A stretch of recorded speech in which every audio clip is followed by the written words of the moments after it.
All right, I have now put 2 layers of green on here. I've got my pale olive, which is my lightest. I have chrome green, which is my medium. And now I'm getting ready to put in dark olive, which is my darkest, and I'm going to use some of this sand on the trunk.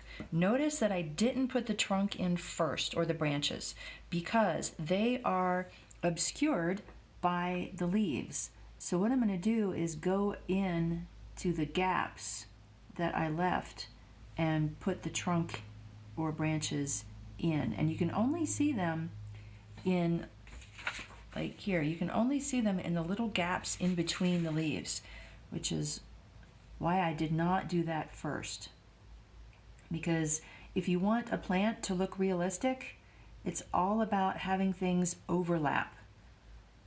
Leaves overlap other leaves. That's the one big thing with making these look realistic. And yeah.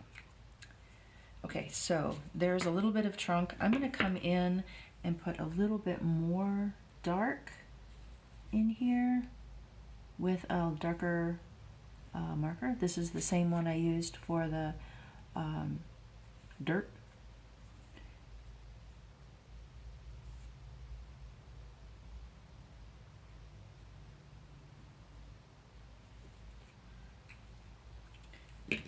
Alright, so now we're going to come in with this darkest green, and we're going to add even more details.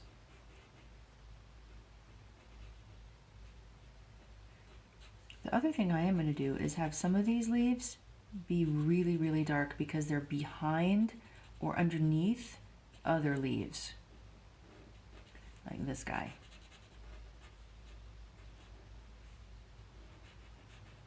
And anywhere a leaf overlaps, it's going to be dark behind it or underneath it.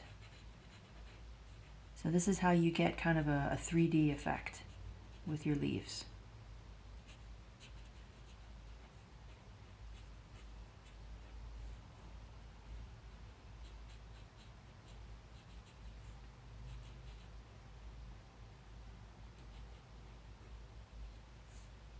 All right, so I will continue working on these leaves off camera, and then at the end we'll come back in with maybe a little bit of colored pencil, tiny bit of micron, not much at all, only in the shadowed parts of the leaves, only because these leaves are kind of shapeless and they're gonna get lost.